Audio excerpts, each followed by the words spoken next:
কিছু করছি আমরা, কে কত বাড়ি বানাইতে পারি, গাড়ি বানাইতে পারি, কত সম্পদের মালিক হতে পারি, এই ব্যাপারে আমরা কেউ কিন্তু পিছু পা নয়। হুজুর হোক আর গায়রে হুজুর হোক, কেউ কিন্তু পিছে নাই, সবাই আমরা দৌড়াচ্ছি। কিন্তু পরকালীন সফলতার ব্যাপারে আমরা উদাসীন। না, যখন আপনি দুনিয়াতে ছিলেন, দুনিয়াতে থাকতে তো আপনি আমার জন্য জীবন দিতে প্রস্তুত ছিলেন, সর্বদাই আমার জন্য জীবন দিতেন আপনি। আজকে আমি একটা নেকির জন্য জান্নাতে যেতে পারছি না, আমার নেকির পাল্লার ওজনটা কমে গেছে। একটা নেকি দিয়ে সাহায্য করেন। যখন সে অনেক নেকি নিয়ে কিয়ামতের মাঠে উপস্থিত হবে, তখন দলে দলে লোক এসে তার বিরুদ্ধে অভিযোগ পেশ করতে থাকবে। একজন এসে বলবে যে আল্লাহ, দুনিয়াতে যখন এই ব্যক্তি ছিল তখন সে আমার বিরুদ্ধে গীবত করেছিল। আরেকজন এসে বলবে হে আল্লাহ, দুনিয়াতে ব্যক্তি আমাকে গালি দিয়েছিল। আরেকজন এসে বলবে হে আল্লাহ, দুনিয়াতে ব্যক্তি আমার বিরুদ্ধে মিথ্যা অপবাদ দিয়েছিল। যে জীবনে এক সেকেন্ডের বিশ্বাস নাই, সেই জীবনে সুখ লাভের জন্য আমরা এত শ্রম দিচ্ছি। আর যেই জীবনের কোনো লয় নাই, ক্ষয় নাই, অনন্ত কাল জীবন লাভ করব, সেই জীবনে সুখ লাভের জন্য আমরা কতটুকু মেহনত করছি, পরিশ্রম করছি। যখন মারা যাব তখন কিন্তু আমরা আফসোস করবো যে হাই, এত কোটি কোটি টাকা সম্পদ রেখে আসলাম, এটা না রেখে যদি কিছু করে আসতাম তাহলে আমার আজকে কতই না সুখ আরামের জীবন লাভ করতাম। আত্মাহারিক টিভি, ওহির আলোই উদ্ভাসিত জীবনের জন্য। ইন্নাল হামদুলিল্লাহ নাহমাদুহু ওয়া নাস্তাঈনুহু ওয়া নাস্তাগফিরুহু ওয়া নাউযু বিল্লাহি মিন শুরুরি আনফুসিনা ওয়া মিন সাইয়্যাতি আ'মালিনা মান ইয়াহদিহিল্লাহু ফালা মুদিল্লা লাহু ওয়া মান ইউদ্লিল ফালা হাদিয়া লাহু وأشهد أن لا إله إلا الله وحده لا شريك له وأشهد أن محمدا عبده ورسوله يا أيها الذين آمنوا اتقوا الله حق تقاته ولا تموتن إلا وأنتم مسلمون يا أيها الناس اتقوا ربكم الذي خلقكم من نفس واحدة وخلق منها زوجها وبث منهما رجالا كثيرا ونساء واتقوا الله الذي تساءلون به والأرحام إن الله كان عليكم رقيبا يا أيها الذين آمنوا اتقوا الله وقولوا قولا سديدا يصلح لكم أعمالكم ويغفر لكم ذنوبكم ومن يطع الله ورسوله فقد فاز فوزا عظيما أما بعد। সমস্ত প্রশংসা সেই মহান রব্বুল আলামিনের জন্য, যার অশেষ মেহেরবানিতে আমরা আজকের এই জুমার দিনে জুমার সালাত আদায়ের উদ্দেশ্যে এই মসজিদে উপস্থিত হতে পেরেছি। তাই মহান আল্লাহর শুকরিয়া স্বরূপ সবাই বলি আলহামদুলিল্লাহ। তারপর পরেই বর্ষিত হোক অসংখ্য দরুদ ও সালাম প্রিয় নবী, বিশ্বনবী রাহমাতুল্লিল আলামিন মুহাম্মদ সাল্লাল্লাহু আলাইহি ওয়াসাল্লামের প্রতি। আলহামদুলিল্লাহ, আল্লাহ তাআলার শুকরিয়া আদায় করি যে আল্লাহ তাআলা আমাকে আপনাদের মাঝে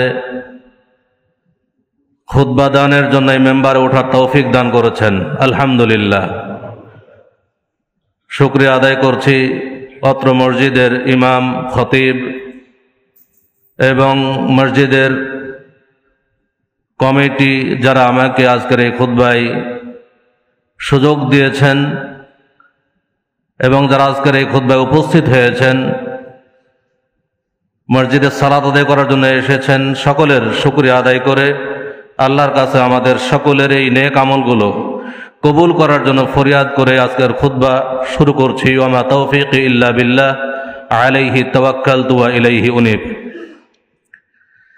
আমরা সারা পৃথিবীতে যত মানুষ বসবাস করি, প্রথমত 3 প্রকারের মানুষ আমরা বসবাস করি। একদল মানুষ যারা নিজেদেরকে মুসলিম পরিচয় দেয়।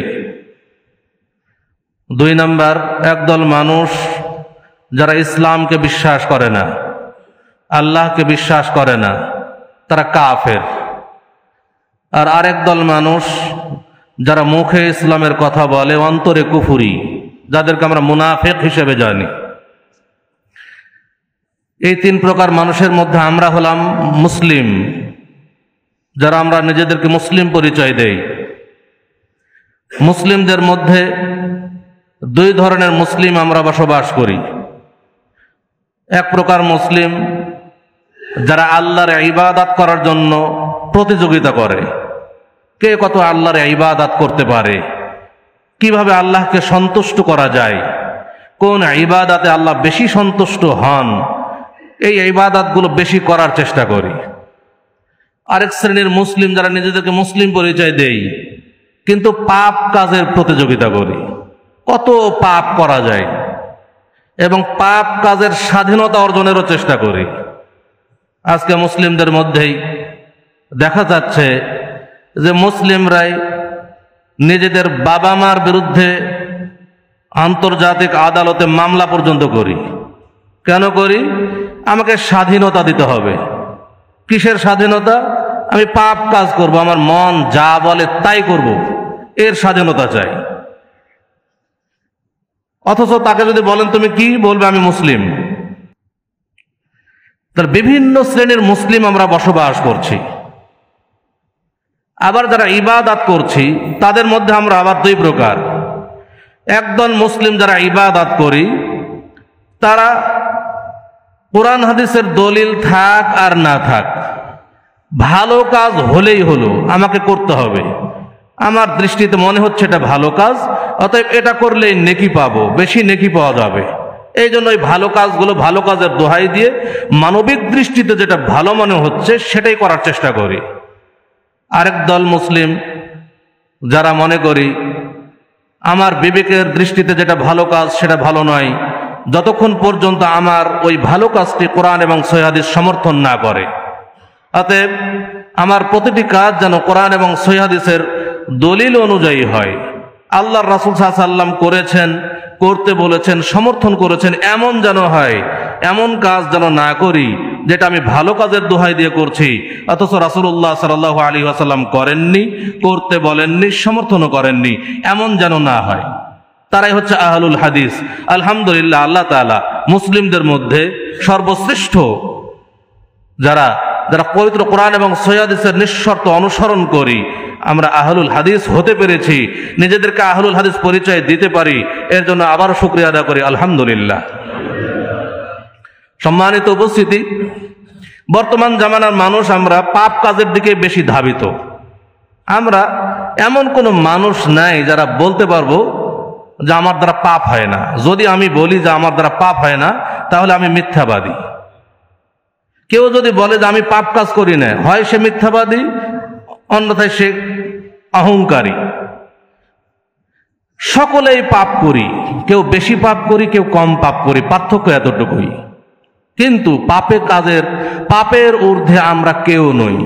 এজন্যই আল্লাহ তাআলা পবিত্র কোরআন মাজিদে ঘোষণা দিচ্ছেন, ইন্নাল ইনসানা লাফি খুসর, নিশ্চয় সকল মানুষ অবশ্যই ক্ষতির মধ্যে নিমজ্জিত। ছোট পাপ বা বড় পাপ, বড় পাপ কাকে বলে? বড় পাপ হচ্ছে ওই পাপ যেই পাপের ব্যাপারে পবিত্র কোরআন এবং সহিহ হাদিস সমূহে স্পষ্ট শাস্তির বর্ণনা এসেছে।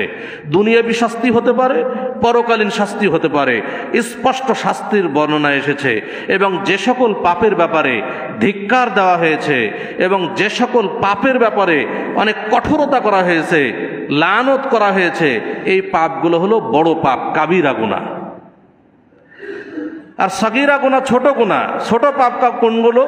যেগুলো পাপ বটে কিন্তু তার স্পষ্ট শাস্তির বর্ণনা আসেনি, দুনিয়াবী শাস্তির বর্ণনাও আসেনি, পরকালীন শাস্তির বর্ণনাও আসেনি। এই পাপগুলো পাপ, কিন্তু পাপগুলো ছোট পাপ, সগীরা গুনাহ। সগীরা গুনাহ কিভাবে? আমাদের প্রতিনিয়ত উঠতে বসতে সগীরা গুনাহ বেশি হয়। প্রতিনিয়ত আমাদের বহু ছোট পাপ হচ্ছে। ছোট পাপ বলতে এটাকে ছোট মনে করবেন না। এই ছোট পাপগুলো জমা হতে হতে এত হচ্ছে, পাহাড় সম পরিমাণ হচ্ছে, যেটা আমাদের ধারণার বাইরে। আমরা মনে করছি পাপ তো বড় নয়, ছোট, কিন্তু এগুলো এত জমা হচ্ছে যে এগুলোই আমাদের জন্য জাহান্নামের কারণ হয়ে যাবে।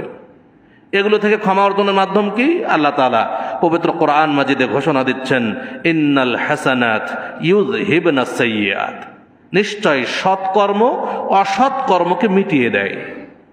আমি আপনি যদি ভালো কাজ করি, সৎ আমল করি, যেই সৎ আমল বলতে কবুলযোগ্য সৎ আমল, যেই সৎ আমল আল্লাহর নিকটে কবুল হবে, এই কবুলযোগ্য সৎ আমল যদি করি, তাহলে এর মাধ্যমে ছোট পাপগুলো ক্ষমা হয়ে যাবে।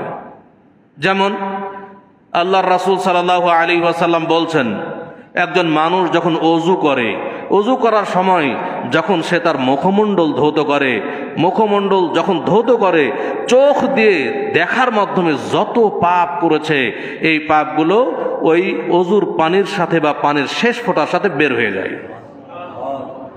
যখন সে তার দুই হাত ধৌত করে, হাত দিয়ে সে যত পাপ করেছে এই পাপগুলো অজুর পানির সাথে বা পানির শেষ ফোঁটার সাথে বের হয়ে যায়। যখন সে তার দুই পা ধৌত করে, তখন পা দিয়ে চলার মাধ্যমে যত পাপ করেছে এই পাপগুলো অজুর পানির সাথে বা পানির শেষ ফোঁটার সাথে বের হয়ে যায়। হাত্তা ইয়াকুনা নাকিয়্যাম মিনাজ যুনুব, অবশেষে একজন মানুষ অজু শেষ করার পরে পাপ থেকে পরিষ্কার পরিচ্ছন্ন হয়ে যায়। এটা কোন পাপ ক্ষমা হয়? এই পাপ ক্ষমা হয় ছোট পাপ, সাগীরা গুনাহ। রাসূলুল্লাহ সাল্লাল্লাহু আলাইহি ওয়াসাল্লাম 5 ওয়াক্ত সালাতের উদাহরণ দিচ্ছেন। তিনি বলছেন, আরাআইতুম লাউ আন্না নাহরান ফি বাবি আহাদিকুম, তোমরা কি মনে করো তোমাদের কারো বাড়ির দরজায় যদি একটা নদী থাকে, ইয়াগতাসিলু ফীহি কুল্লা ইয়াউমিন খামসান, সে যদি দৈনিক ওই ব্যক্তি যদি দৈনিক 5 বার ওই নদীতে গোসল করে, হালি ইউবকি মিন দারানিহি শাই, তার শরীরে কি কোনো ময়লা থাকতে পারে? সাহাবা একরাম বললেন, লা ইউবকি মিন দারানিহি শাই ইয়া রাসূলুল্লাহ, হে আল্লাহ রাসূল সাল্লাল্লাহু আলাইহি ওয়াসাল্লাম, দৈনিক কোনো ব্যক্তি নদীতে 5 বার গোসল করলে তার শরীরে কোনো ময়লাই থাকতে পারে না। রাসূলুল্লাহ সাল্লাল্লাহু আলাইহি ওয়াসাল্লাম বললেন, ফাযালিকা মাসালুস সালাওয়াতিল খামস ইয়ামহুল্লাহু বিহিন্নাল খতায়া, দৈনিক একজন ব্যক্তি নদীতে 5 বার গোসল করলে যেমন তার শরীরে কোনো ময়লা থাকে না, অনুরূপভাবে দৈনিক কোনো ব্যক্তি 5 ওয়াক্ত সালাত আদায় করলে তার কোনো পাপ থাকে না, পাপগুলো ক্ষমা হয়ে যায়। এই যে সালাত আদায়ের মাধ্যমে যে পাপগুলো ক্ষমা হচ্ছে, কোন পাপ ক্ষমা হচ্ছে? সাগীরা গুনাহ, ছোট গুনাহ। রাসূলুল্লাহ সাল্লাল্লাহু আলাইহি ওয়াসাল্লাম বলছেন, মান সামা রমাদান ঈমানান ওয়া ইহতিসাবান গুফিরা লাহু মা তাকাদ্দামা মিন যামবি, যে ব্যক্তি ঈমানের সাথে সওয়াবের আশায় রমাদানের সিয়াম পালন করলো, আল্লাহ তাআলা তার পূর্বের সমস্ত সাগীরা গুনাহ ক্ষমা করে দিবেন। অনুরূপভাবে যে ব্যক্তি কিয়ামুল লাইল আদায় করবে, পূর্বের সমস্ত গুনাহ ক্ষমা হয়ে যাবে। কেউ লাইলাতুল কদরে রাত্রি জাগরণ করে ইবাদত করলে পূর্বের সমস্ত গুনাহ ক্ষমা হয়ে যায়। কোন গুনাহ ক্ষমা হয়? এটা ছোট গুনাহ, সাগীরা গুনাহ। তাহলে এই যে নেক আমলের মাধ্যমে সাগীরা গুনাহ ক্ষমা হয়ে যায়। অতএব আমাদের বেশি বেশি নেক আমল করা দরকার, কারণ সাগীরা গুনাহ এমন একটা গুনাহ যেগুলো উঠতে বসতে আমাদের হয়ে যায় অনেক সময়। যতদূর সম্ভব চেষ্টা করতে হবে আমার দ্বারা কোনো পাপ যেন না হয়। তারপরেও যদি সাগীরা গুনাহ হয়ে যায়, আমি যদি সালাত আদায় করি, সিয়াম পালন করি, যাকাত আদায় করি, সাদাকা দান সাদাকা করি, এগুলোর মাধ্যমে আমার সাগীরা গুনাহ ক্ষমা হয়ে যাবে। বাকি থাকলো কাবীরা গুনাহ, বড় গুনাহ। বড় গুনাহ এটা সৎ আমলের মাধ্যমে ক্ষমা হয় না। এর জন্য শর্ত হলো তওবা করতে হবে। তওবা ছাড়া পাপ ক্ষমা হয় না। বড় গুনাহ কাকে বলে? যেটা বললাম যে বড় গুনাহ ওই গুনাহ যেই গুনাহগুলোর ব্যাপারে স্পষ্ট শাস্তির বর্ণনা এসেছে, লানত করা হয়েছে, ধিক্কার দেওয়া হয়েছে। এই পাপগুলো, এই গুনাহগুলো হলো কাবীরা গুনাহ, বড় গুনাহ। যেমন মহান আল্লাহ তাআলা পবিত্র কোরআন মাজিদে ঘোষণা দিচ্ছেন, ইন্নাহু মান ইউশরিক বিল্লাহ, যে ব্যক্তি আল্লাহর সাথে শিরিক করবে, ফাকাদ হারামাল্লাহু আলাইহিল জান্নাহ, আল্লাহ তাআলা তার জন্য জান্নাতকে হারাম করে দিবেন। ওয়া মাওয়াহুন নার, আর তার আশ্রয়স্থল হবে জাহান্নাম। ওয়া মা লিয-যালিমিনা মিন আনসার, আর এইরূপ জালেমদের জন্য কোনো সাহায্যকারী থাকবে না। তাহলে এই যে শিরিককারীর জন্য জান্নাত হারাম, তার জন্য জাহান্নাম অবধারিত, তাহলে তার শাস্তি বর্ণনা হয়ে গেল যে তাকে জাহান্নামে যেতে হবে। অতএব এটা হলো শিরিক, হচ্ছে কাবীরা গুনাহ। বিদআত হচ্ছে কাবীরা গুনাহ। কারণ রাসূলুল্লাহ সাল্লাল্লাহু আলাইহি ওয়াসাল্লাম বলছেন যে একজন বিদআতকারী, যে ব্যক্তি ইসলামের মধ্যে নতুন কিছু সৃষ্টি করে, এটা হলো শরীয়তের মধ্যে সবচাইতে নিকৃষ্ট কাজ, এটাই হচ্ছে বিদআত। আর এই বিদআতের পরিণাম হলো জাহান্নাম। যে ব্যক্তি বিদআত করে তার পরিণাম জাহান্নাম, যতই সে ভালো কাজের দোহাই দিয়ে এগুলো করুক না কেন, তার বিদআতের পরিণাম জাহান্নাম বলা হয়েছে, শাস্তির কথা বলে দেওয়া হয়েছে। অতএব বিদআত হচ্ছে কাবীরা গুনাহ। রাসূলুল্লাহ সাল্লাল্লাহু আলাইহি ওয়াসাল্লাম বলছেন, কোন ব্যক্তি যদি তার কাপড়, লুঙ্গি, প্যান্ট যদি টাকনুর নিচে ঝুলিয়ে পড়ে, তার সেই স্থানটুকু জাহান্নামে দেওয়া হবে। এর স্পষ্ট শাস্তির বর্ণনা এসেছে। অতএব টাকনুর নিচে প্যান্ট, লুঙ্গি ঝুলিয়ে পড়া এটা কাবীরা গুনাহ, এটা থেকে বাঁচতে হবে। রাসূলুল্লাহ সাল্লাল্লাহু আলাইহি ওয়াসাল্লাম বলছেন, হাদিসে এসেছে, লাআনা রাসূলুল্লাহ সাল্লাল্লাহু আলাইহি ওয়াসাল্লাম আকিলার রিবা। রাসূলুল্লাহ সাল্লাল্লাহু আলাইহি ওয়াসাল্লাম লানত করেছেন সুদ গ্রহীতার উপরে, ওয়া মুকিলাহু ওয়া শাহিদাইহি ওয়া কাতিবাহু ওয়া ক্বালাহুম সাওয়া। রাসূল সাল্লাল্লাহু আলাইহি ওয়াসাল্লাম সুদদাতা, সুদ গ্রহীতা, সুদের হিসাব রক্ষক এবং সুদের সাক্ষীদাতা সকলের উপরে লানত করেছেন এবং বলেছেন পাপের দিক থেকে এরা সকলেই সমান। এই যে লানত করা হলো সুদের পাপকে, অতএব সুদ হচ্ছে কাবীরা গুনাহ, কারণ এর উপরে লানত এসেছে। হত্যা হচ্ছে কাবীরা গুনাহ, হত্যার পরিণাম জাহান্নাম। তাহলে কাবীরা গুনাহ হলো যেই সকল গুনাহের ব্যাপারে স্পষ্ট শাস্তির বর্ণনা এসেছে, লানত করা হয়েছে। এ থেকে ক্ষমা পাওয়ার উপায়টা কি? এ থেকে ক্ষমা পাওয়ার উপায় হচ্ছে তওবা, ইস্তেগফার। তওবা ইস্তেগফার করা ছাড়া কাবীরা গুনাহ থেকে ক্ষমা পাওয়া যায় না। আল্লাহর কাছে ক্ষমা চাইতে হবে, তো ওই পাপ থেকে ফিরে আসতে হবে, তওবা করতে হবে, তাহলে এই পাপ ক্ষমা হবে। তওবা কবুলের কিছু শর্ত রয়েছে। শুধু আমি আপনি পাপ করবো আর আল্লাহর কাছে বলবো যে আল্লাহ তুমি আমাকে ক্ষমা করে দাও, আল্লাহ ক্ষমা করে দিবেন, বিষয়টা এত সহজও নয়। তওবা কবুলের কিছু শর্ত আছে, শর্ত তিনটি। এক নম্বর শর্ত হলো, যেই পাপ করছি এই পাপ থেকে আগে বিরত হতে হবে, পাপ ছেড়ে আসতে হবে, পাপ থেকে বিরত হতে হবে। দুই, যে এতদিন ধরে যে পাপ করলাম, কাবীরা গুনাহ করলাম, শিরিক করলাম, বিদআত করলাম, জিনা করলাম, সালাত ত্যাগ করলাম, এই যে এতদিন যাবত যে পাপগুলো করলাম, এই জন্য অনুতপ্ত হতে হবে, লজ্জিত হতে হবে যে হ্যাঁ আমি কি ভুলটাই করে ফেলেছি, আমি অনেক বড় ভুল করেছি, আমার পরিণাম কি হবে, আমাকে তো এর পরিমাণ মাধ্যমে জাহান্নামে যেতে হবে, জাহান্নামের শাস্তি আমি কিভাবে ভোগ করব, এই ব্যাকুলতা, এই আকুলতা থাকতে হবে, এই ফিলিংসটা থাকতে হবে নিজের ভিতরে যে আমি বড় ভুল করে ফেলেছি। তারপরে 3 নম্বর হচ্ছে, আর কোনোদিন এই পাপে লিপ্ত হব না বলে প্রতিজ্ঞাবদ্ধ হতে হবে। আল্লাহর কাছে বলতে হবে যে আল্লাহ আমি বড় ভুল করেছি, আমি বুঝতে পারিনি, অনেক ভুল করেছি, অনেক বড় পাপ করে ফেলেছি, আমি এখন অনুতপ্ত, লজ্জিত তোমার কাছে, আমি আর কোনোদিন এই পাপে লিপ্ত হব না, তুমি আমাকে ক্ষমা করে দাও। তাহলে আল্লাহ তাআলা গফুর, ক্ষমাশীল, আল্লাহ তাআলা ক্ষমা করে দেবেন। কিন্তু আল্লাহর কাছে বলতে জানতে হবে, আল্লাহর কাছে ক্ষমা চাইতে জানতে হবে। তবে মনে রাখতে হবে, আমরা মানব জীবনে মানুষ যে পাপগুলো করি, এই পাপগুলো আবার 2 প্রকার। এই পাপগুলো 2 প্রকার, ক্ষমা পাওয়া এবং না পাওয়ার দিক থেকে পাপ 2 প্রকার। আল্লাহ যে ক্ষমা করবেন, আবার ক্ষমা করবেন না কিছু পাপ, এই ক্ষেত্রে পাপ হচ্ছে 2 প্রকার। 1, মানুষের সাথে জড়িত। 2, আল্লাহর সাথে জড়িত। আল্লাহর সাথে জড়িত কিছু পাপ রয়েছে, কিছু পাপ মানুষের সাথে জড়িত রয়েছে।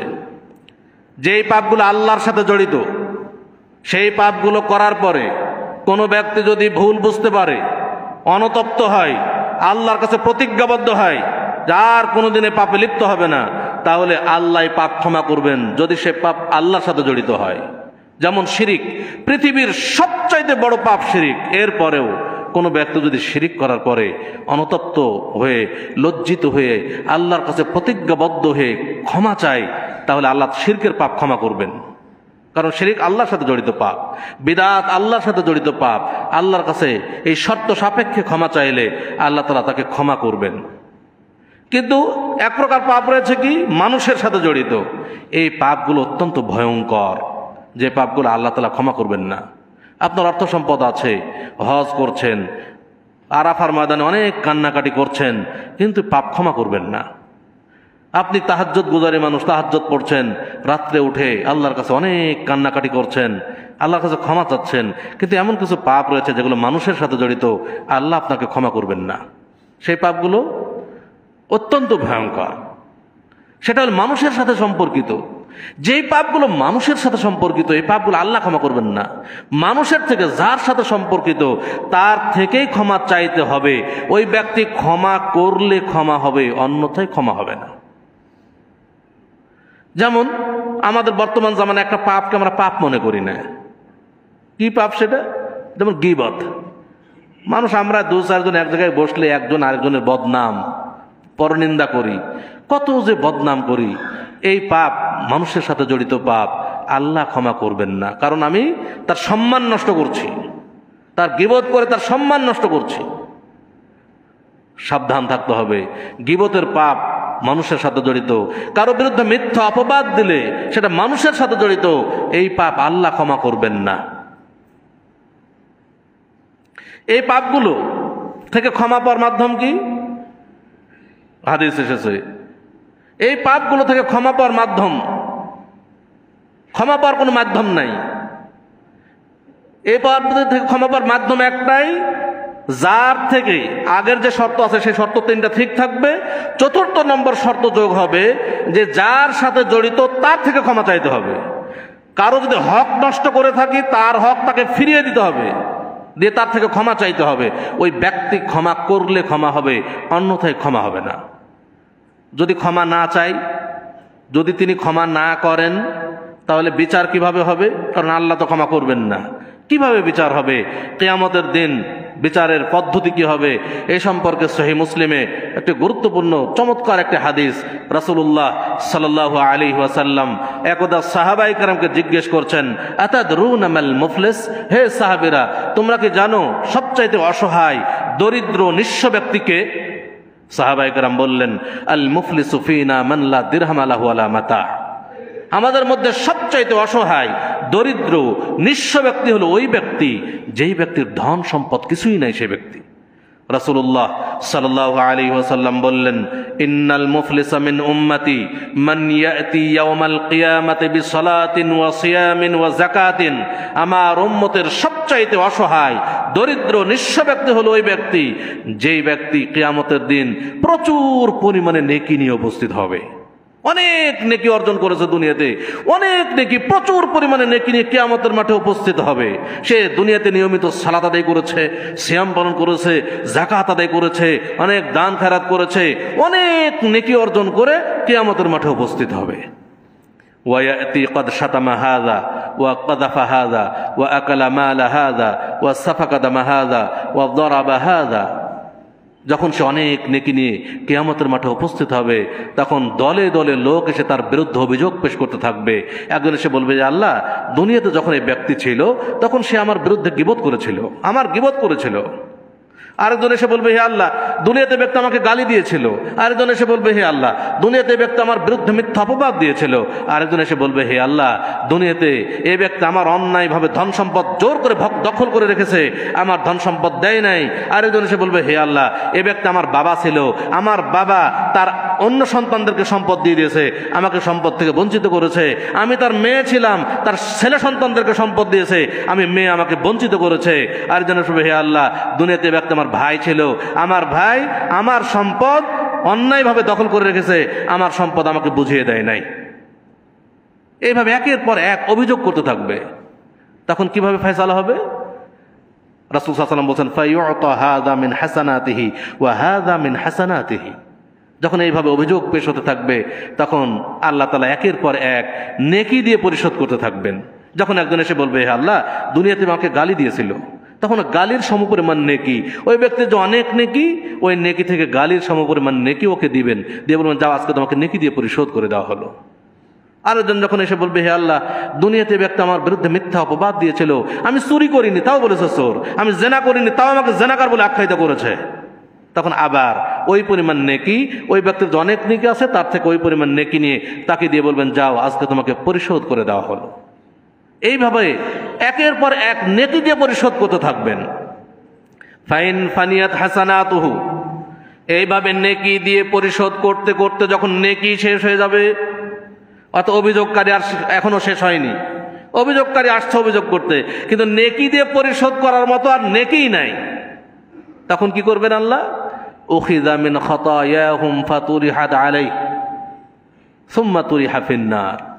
যেহেতু নেকি দিয়ে পরিশোধ করার মতো আর নেকিই নাই, সেহেতু যারা অভিযোগ করতে আসছে অভিযোগ সমপরিমাণ পাপ তাদের থেকে নিয়ে ওই ব্যক্তির ঘাড়ে চাপিয়ে দিবেন। যেহেতু তোমার নেকি দিয়ে পরিশোধ করার মতো নেকি নাই, অতএব তুমি তার পাপ নিয়ে নাও, ওর পাপ কমে যাক, ওই পাপের শাস্তি তুমি ভোগ করো। সুম্মা তুরিহা ফিন্নার। আর ওই পাপের শাস্তি ভোগ করার জন্য তাকে জাহান্নামে নিক্ষেপ করা হবে। কিয়ামতের দিন এত ভয়াবহ দিন, কিয়ামতের দিন এত ভয়াবহ দিন। আল্লাহ তাআলা বলছেন, ইয়াউমা লা ইয়ানফাউ মালু ওয়ালা বানুন। নিজের সন্তান সন্ততি কোনো উপকারে আসবে না। কিয়ামতের দিন ভয়াবহ। নিজের ধন সম্পদ কোনো উপকারে আসবে না। দুনিয়াতে আমরা কোটি কোটি টাকার মালিক হতে পারি, কিয়ামতের দিন যদি আল্লাহকে বলি যে আল্লাহ আমি সব দিয়ে দিচ্ছি, আজকে তুমি আমাকে জাহান্নামের শাস্তি থেকে মুক্তি দাও, জান্নাতে যেতে চাই, আমার আপনার ধন সম্পদ কোনোই উপকারে আসবে না। আল্লাহ কিছুই কবুল করবেন না, কিছু কবুল করবেন না। আমরা সব দিয়ে দিতে যাবো কিয়ামতের দিন। আল্লাহ তখন বলবে যে হে বান্দা, তুমি তো আজকে তোমার সব কিছু দিয়ে দিতে চাচ্ছ, কিন্তু যখন তুমি দুনিয়াতে ছিলে তখন আমি তোমার থেকে এত কিছু চাইনি। তুমি তো এখন তো সবই দিতে চাচ্ছ, কিন্তু দুনিয়াতে যখন ছিলে এত কিছুই চাইনি। আমি শুধু চেয়েছিলাম আন তা'বুদাল্লাহ, তুমি আল্লাহর ইবাদত করবে, ওয়ালা তুশরিক বিহি শাইআ, আর আল্লাহর সাথে শিরিক করবে না, এটাই চেয়েছিলাম। ফাআবাইতা, কিন্তু তুমি আমি যা চেয়েছিলাম দুনিয়াতে সেটা তুমি দিতে অস্বীকৃতি জানিয়েছিলে, তুমি আমাকে দাও নাই, অতএব আজ তোমার কোনো কিছুই কবুল করা হবে না। আল্লাহ কিছুই কবুল করবেন না। অর্থাৎ ধন সম্পদ দিয়ে কিয়ামতের মাঠে পার পাওয়া সম্ভব নয়। নিজের সন্তান সন্ততি যতই থাক না কেন, নিজের সন্তান সন্ততি উপকার আসবে না।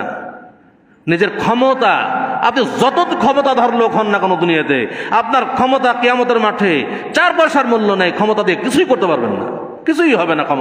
ক্ষমতা কোনো কাজে আসবে না। সেই দিন একটা নেকি এবং পাপকে ওজন করা হবে। হতে পারে একটা নেকির জন্য আপনার নেকির পাল্লার ওজন কমে যাচ্ছে। আপনি আমি যদি বলি, আমাদের মাকে যদি বলি যে মা, যখন আপনি দুনিয়াতে ছিলেন, দুনিয়াতে থাকতে তো আপনি আমার জন্য জীবন দিতে প্রস্তুত ছিলেন, সর্বদাই আমার জন্য জীবন দিতেন আপনি। আজকে আমি একটা নেকির জন্য জান্নাতে যেতে পারছি না, আমার নেকির পাল্লার ওজনটা কমে গেছে, একটা নেকি দিয়ে সাহায্য করেন। আপনার মা, আমার মা সেই দিন একটা নেকি দিয়ে সাহায্য করবে না। পরিস্থিতি খুব ভয়াবহ। যেই সন্তানদেরকে এত সুন্দর, এত আদর যত্ন করে লালন পালন করছি, এত টাকা পয়সা কোটি কোটি টাকার মালিক বানিয়ে দিচ্ছি সন্তানদেরকে, সেই সন্তান আমার আপনার একটা পাপের ভাগ নেবে না সে, এবং একটা নেকি দিয়ে সাহায্য করবে না কিয়ামতের মাঠে, কেউ করবে না। অতএব দুনিয়াতে সাবধান হতে হবে। কিয়ামতের মাঠ ভয়াবহ। সেই দিন একটা নেকির যে কত মূল্য, আর সেই কিয়ামতের দিন যদি নিজের কষ্টার্জিত নেকি, দুনিয়াতে যে নেকি অর্জন করেছিলেন অনেক কষ্ট করে, শ্রম দিয়ে পরিশ্রম করে, সেই কষ্টার্জিত নেকি যদি অন্যকে দিয়ে অন্যের পাপ ঘাড়ে নিয়ে জাহান্নামে যেতে হয়, এর চাইতে অসহায়ত্ব আর কিছু থাকতে পারে না। এই জন্য আল্লাহ রাসূল বলছেন যে সবচেয়ে অসহায় দরিদ্র নিঃস্ব ব্যক্তিকে, তাকে তোমরা জানো? সবচেয়ে নিঃস্ব ব্যক্তি হলো এই ব্যক্তি, যে ব্যক্তি অনেক নেকি অর্জন করেও অন্যের হক নষ্ট করার কারণে নিজের পাপ তাদেরকে দিয়ে অন্যের পাপ নিয়ে জাহান্নামে গেল। এর চাইতে অসহায় ব্যক্তি আর কেউ হতে পারে না। অতএব আমরা সবাই বিবেকবান মানুষ, আমরা সবাই অনেক বুদ্ধি রাখি, বিবেক রাখি। দুনিয়াবি সফলতা অর্জনের জন্য আমাদের অনেক বুদ্ধি, অনেক কিছু করছি আমরা। কে কত বাড়ি বানাইতে পারি, গাড়ি বানাইতে পারি, কত সম্পদের মালিক হতে পারি, এই ব্যাপারে আমরা কেউ কিন্তু পিছু পা নয়। হুজুর হোক আর গায়রে হুজুর হোক, কেউ কিন্তু পিছে নাই, সবাই আমরা দৌড়াচ্ছি। কিন্তু পরকালীন সফলতার ব্যাপারে আমরা উদাসীন। আল্লাহ তাআলা বলছেন, ফামান যুহজিহা আনিন নার, কিয়ামতের দিন যাকে জাহান্নাম থেকে দূরে রাখা হবে, ওয়া উদখিলাল জান্নাতা, এবং জান্নাতে প্রবেশ করানো হবে, ফাকাদ ফাজ, সে ব্যক্তি হবে সফল কাম। দুনিয়াতে আমি আপনি যদি কোটি কোটি টাকার মালিক হই, আর কিয়ামতের মাঠে যদি জাহান্নামে যেতে হয়, আমার আপনার সাথে ব্যর্থ মানুষ আর কেউ থাকবে না। কিন্তু যদি দুনিয়াতে আমি আপনি নিঃস্ব হই, আর কিয়ামতের মাঠে যদি জান্নাতে প্রবেশ করতে পারি, সেখানে আসল সফলতা। কারণ দুনিয়া হলো ক্ষণস্থায়ী, 1 সেকেন্ডের বিশ্বাস নাই। যেই জীবনে 1 সেকেন্ডের বিশ্বাস নাই, সেই জীবনে সুখ লাভের জন্য আমরা এত শ্রম দিচ্ছি। আর যেই জীবনের কোনো লয় নাই, ক্ষয় নাই, অনন্ত কাল জীবন লাভ করব, সেই জীবনে সুখ লাভের জন্য আমরা কতটুকু মেহনত করছি, পরিশ্রম করছি। নিজের অন্তরকে প্রশ্ন করি, নিজের কাছেই এর উত্তর আছে। সম্মানিত উপস্থিতি, আমরা সবার টার্গেট থাকা দরকার পরকাল। কারণ দুনিয়া অর্জনের জন্য আমরা কেউ দুনিয়াতে আসিনি। আমরা দুনিয়াতে এসেছি তার একটা উদ্দেশ্য নিয়ে এসে আল্লাহ পাঠাইছেন। আল্লাহ বলছেন, ওয়ামা খলাকতুল জিন্না ওয়াল ইনসা ইল্লা লিয়াবুদুন। আমি মানব জাতি এবং জিন জাতিকে সৃষ্টি করেছি একমাত্র আমার ইবাদতের উদ্দেশ্যে। এই ইবাদতটা হচ্ছে আসল। আমি আপনি আল্লাহর ইবাদত করবো, এটা হচ্ছে আসল। আমরা দাসত্ব করার জন্য দুনিয়াতে এসেছি। রুজির মালিক আল্লাহ। আল্লাহ আমাদেরকে রুজি দিবেনই দিবেন ইনশাআল্লাহ। আল্লাহ রাসূল সাল্লাল্লাহু আলাইহি ওয়াসাল্লাম বলছেন, আল্লাহর পক্ষ থেকে মানুষের যে রুজি নির্ধারিত আছে, প্রত্যেক ব্যক্তি আল্লাহর পক্ষ থেকে এই নির্ধারিত রুজি পরিপূর্ণভাবে ভক্ষণ না করা পর্যন্ত সে মৃত্যুবরণ করবে না। পরিপূর্ণ ভক্ষণ করবে, তারপর মৃত্যুবরণ করবে। অতএব তোমরা আল্লাহর পক্ষ থেকে নির্ধারিত রুজি তোমাদের কাছে পৌঁছতে দেরি হওয়ার কারণে তোমরা অন্যায় পথে যেও না। আমরা কিন্তু তাই, আল্লাহ আমাদের ইমানের পরীক্ষা নিচ্ছেন দুনিয়াতে। আমরা দুনিয়া হচ্ছে দারুল ইমতিহান, পরীক্ষার হল। আমরা সবাই পরীক্ষার হলে আছি, পরীক্ষা দিচ্ছি। বিভিন্নভাবে আল্লাহ তাআলা মানুষের পরীক্ষা নিচ্ছেন। কাউকে অঢেল সম্পদ দিয়ে পরীক্ষা করছেন, কাউকে অভাবে ফেলে পরীক্ষা দিচ্ছেন, বহু ক্ষুধা দিয়ে পরীক্ষা করছেন, কারো অনেক সম্পদ নষ্ট করে দিয়ে পরীক্ষা করছেন। বিভিন্নভাবে আল্লাহ মানুষের পক্ষে পরীক্ষা করছেন। এই পরীক্ষায় আমাদের পাশ করতে হবে। যদি আমরা এই পরীক্ষায় পাশ না করি, কিয়ামতের দিন ভয়াবহ। আমরা আমাদের সম্পদ যেগুলো আছে সব কিছুর মালিক আল্লাহ। আল্লাহ চাইলে 1 সেকেন্ডের মধ্যে আমাকে ফকির বানিয়ে দিতে পারেন। এই বিশ্বাস রাখতে হবে অন্তর থেকে। সব সম্পদের মালিক আল্লাহ। অথবা আল্লাহ যে সম্পদ দিয়েছেন, সেই সম্পদ থেকে আল্লাহর পথে ব্যয় করতে হবে। অন্তর থেকে দোয়া বের হচ্ছে। যারা এই মসজিদ পরিচালনা করছেন, এই মহল্লার মানুষ, যারা এই মাদ্রাসা পরিচালনা করছেন, এই মহল্লার মানুষ, তাদের অর্থনৈতিক যে সহযোগিতার কথা শুনলাম, অন্তরটা ভরে গেল। আপনাদের জন্য অন্তর খোলা দোয়া, যে যারা এই মসজিদ পরিচালনা করছেন, যাদের অর্থায়নে এই মসজিদ চলছে, মাদ্রাসা চলছে, যাদের এই ঐকান্তিক প্রচেষ্টা যে মানুষের মধ্যে দ্বীনের প্রচার হোক, প্রসার হোক, তাদের আল্লাহ তাআলা এই সাহায্য, এই সহযোগিতা, এই দান, এই প্রচেষ্টা আল্লাহ তাআলা কবুল করুন এবং এগুলোর জন্য জান্নাতুল ফেরদাউসের ওসিলা হয়ে যায়। সম্মানিত উপস্থিতি, আমরা সম্পদ নিয়ে কেউ কবরে যেতে পারবো না। আমার আপনার কোটি কোটি টাকার সম্পদ থাকতে পারে। আমার আপনার সম্পদ, আমি মারা গেলে বলবে না যে আমার বাবা কোটি টাকার সম্পদ রেখে গেল, 1000 টাকার একটা নোট কবরে দিই, এটা বলবে না। কেন বলবে না?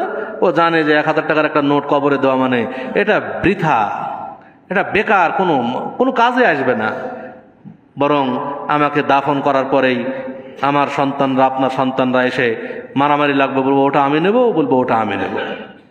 নিজের সম্পদ থেকে নিজে কিছু করে যেতে হবে। স্থায়ী কর্মসূচি, আমার এমন কিছু স্থায়ী কর্মসূচি গ্রহণ করা দরকার যা আমার মৃত্যুর পরে আমার আমল নামায় নেকি যোগ হতে থাকবে।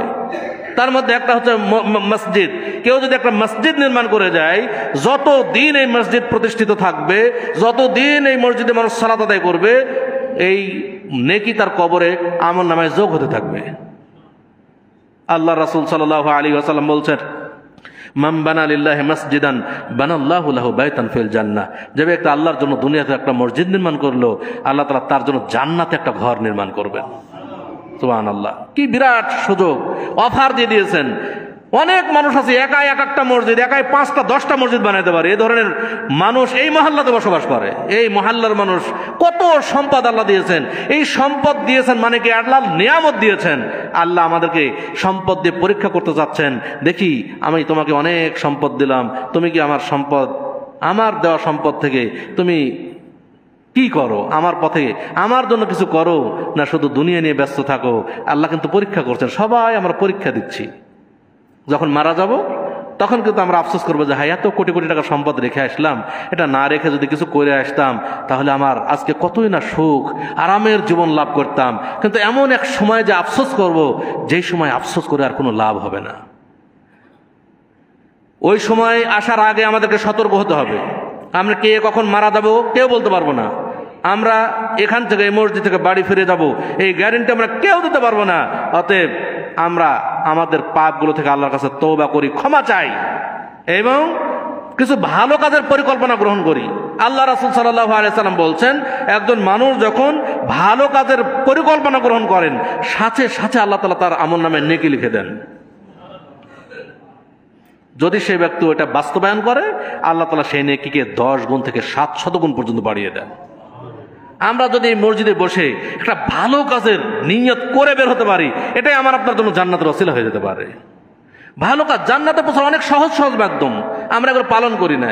আমরা অনেক গল্প গুজব করি, অথচ রাসূলুল্লাহ সাল্লাল্লাহু আলাইহি ওয়াসাল্লাম বলছেন, মান ক্বালা লা ইলাহা ইল্লাল্লাহ ইবতিগা ওয়াজহিল্লাহ খুতিমা লাহু বিহা দাখালাল জান্নাহ। যে ব্যক্তি আল্লাহর সন্তুষ্টির জন্য একবার লা ইলাহা ইল্লাল্লাহ বলবে আর সেটা যদি তার শেষ আমল হয়, দাখালাল জান্নাহ, সে জান্নাতে প্রবেশ করবে। লা ইলাহা ইল্লাল্লাহ বলতে টাকাও খরচ হয় না, সময়ও নষ্ট হয় না, ওযুরও দরকার হয় না, যে কোনো সময় বলবো লা ইলাহা ইল্লাল্লাহ, হতে পারে এটাই আমার আপনার জন্য শেষ আমল। আমরা এই সহজ সহজ আমলগুলো করি না। আমরা বলবো আলহামদুলিল্লাহ, সুবহানাল্লাহ, আল্লাহু আকবার। আমরা উঠতে বসতে চলতে ফিরতে কাজ কর্মে এগুলো বলতে পারি, এগুলো আমার জন্য জান্নাতের ওসিলা হয়ে যাবে। কোনো জায়গায় কোনো কষ্টদায়ক বস্তু পড়ে আছে, আমি মুসলিম, আরেকজনের কষ্ট দূর করার জন্য ওখান থেকে কষ্টদায়ক বস্তুটা দূর করে দিলাম, এটা আমার জন্য জান্নাতের ওসিলা হয়ে যেতে পারে। অতএব যখনই সুযোগ আসবে চেষ্টা করবো। রাসূল সাল্লাল্লাহু আলাইহি ওয়াসাল্লাম বলছেন, ওমান তাসাদ্দাকা বিসাদাকাতিন ইবতিগা ওয়াজহিল্লাহ খুতিমা লাহু বিহা দাখালাল জান্নাহ। যে ব্যক্তি আল্লাহর সন্তুষ্টির জন্য 1 টাকা দান করলো আর এটা যদি তার শেষ আমল হয়, দাখালাল জান্নাহ, সে জান্নাতে প্রবেশ করবে। আমাদের কোটি কোটি টাকা দান করতে হবে বিষয়টা এমন নাই। আমার এখন 5 টাকা দান করার সুযোগ আছে, 5 টাকা দান করে দিলাম, হতে পারে এটাই আমার জন্য শেষ আমল, মৃত্যু এসে যেতে পারে। যদি হয় তাহলে এটাই আমার জন্য জান্নাতের ওসিলা হয়ে যাবে। সম্মানিত উপস্থিতি, আমরা সবাই বিবেকবান মানুষ, সবসময় পরকালকে প্রাধান্য দেওয়ার চেষ্টা করি। দুনিয়া ক্ষণস্থায়ী, দুনিয়া একেবারেই ক্ষণস্থায়ী, যেই দুনিয়ার কোনো মূল্য আল্লাহর নিকটে নাই। অতএব এই দুনিয়ার ক্ষণস্থায়ী জীবন কে এত মূল্যায়ন না করে আমরা পরকালীন জীবনকে মূল্যায়ন করার চেষ্টা করি, পরকালীন জীবনে সফলতা অর্জনের চেষ্টা করি, তাহলেই আমার আপনার জন্য সেটা কল্যাণকর হবে, ভালো হবে। যেটা আমরা এখন বুঝতে না পারলেও মৃত্যুর পরে আমরা ঠিকই বুঝতে পারবো যে আমি কি করেছি। আল্লাহ তাআলা আমাদের সকলকেই সেই তৌফিক দান করুন। আল্লাহ তাআলা আমাদের প্রত্যেককেই প্রকৃত মুসলিম হিসেবে দুনিয়াতে বেঁচে থাকার তৌফিক দান করুন। আল্লাহ তাআলা আমাদের সকলকেই প্রকৃত ঈমানের সাথে মৃত্যুবরণ করার তৌফিক দান করুন। আল্লাহ তাআলা আমাদেরকে ইসলামকে বুঝে শুনে মেনে চলার তৌফিক দান করুন। আল্লাহ তাআলা আমাদের আহাল পরিবার সকলকেই আল্লাহ তাআলা ইসলামের উপরে টিকিয়ে রাখুন। এই মহল্লার যারা মৃত্যুবরণ করেছেন তাদেরকে আল্লাহ তাআলা মাগফিরাত দান করুন, জান্নাতুল ফেরদাউসের অধিবাসী হওয়ার তৌফিক দান করুন। আমরা যারা বেঁচে আছি তারাও যেন এই সমস্ত মসজিদ মাদ্রাসার খেদমতে থাকি, ইসলামের খেদমতকে যেন নিজেদেরকে উৎসর্গ করতে পারি, এই তৌফিক আল্লাহ তাআলা যেন আমাদেরকে দান করেন। আমিন। আকুলু কাওলি হাযা ওয়া আস্তাগফিরুল্লাহ লি ওয়া লাকুম ওয়া লিসাইরিল মুসলিমিন ফাস্তাগফিরুহু ইন্নাহু হুয়াল গফুরুর রাহিম।